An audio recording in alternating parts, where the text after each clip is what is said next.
आज पोलादपूरमध्ये त्यांची सभा झाली, कुठं झाली, काय झाली हे तुम्हाला माहिती आहे. हे आम्ही सांगायला पाहिजे अशातला भाग नाही आहे. परंतु नॅपकिन हा आमचा पहिल्यापासून आहे. त्याच्यामध्ये असं नाही ना की मी आता आमदार झालो आणि नॅपकिन घेतला आहे. जे आहे ते आहे आम्ही सांगतो आहे ना. त्यामध्ये नॅपकिनचा बऱ्याचशा वेळेला उपयोग होतो. काय घाम आला, हात धुतले, तोंड पुसायचं असलं किंवा काय तर नॅपकिनचा उपयोग चांगल्यासाठी आम्ही करतो. चुकीच्या कामासाठी नॅपकिनचा उपयोग करत नाही आहे. राहिला आहे प्रश्न जो दुसरा, त्यांनी जे सांगितलं मंत्री होणारच होतो, त्याबद्दल काही दुमत असण्याचं कारण नाही.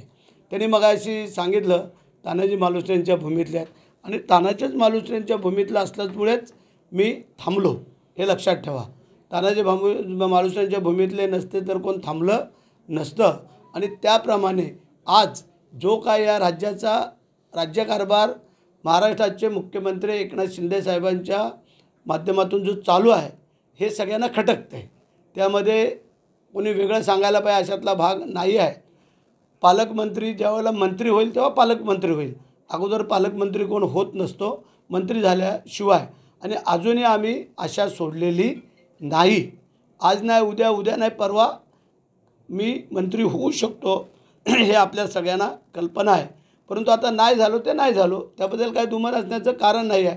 परंतु मी मंत्री नसलो, पालकमंत्री नसलो तरी माझ्या मतदारसंघातली माझ्या जिल्ह्यातली कामं काय थांबलेली नाहीत. विकास कामं आम्ही डबल ताकदीने जोमाने आम्ही करतो आहे.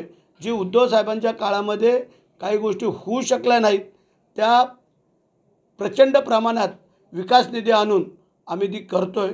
त्यामुळे जनतेने आम्हाला जे काही स्वीकारलेलं आहे, बघूया ना, दूध का दूध पाणी का पाणी. येणारी पहिली खासदारकी आहे, त्याच्यामध्येच आपल्याला चित्र स्पष्ट होईल. मग त्यानंतर आमदारकीचे नंतर आहेच.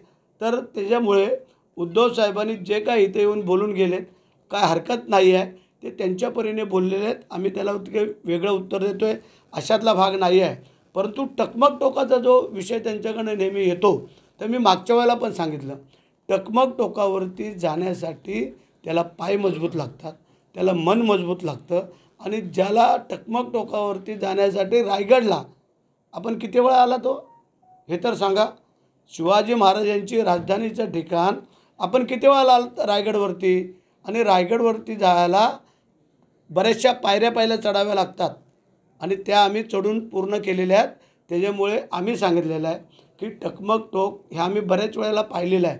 परंतु भरत शेठला टकमक टोकावरून पाडणारा अजून पैदा झालेला नाही आहे. हा माझा सवाल आहे.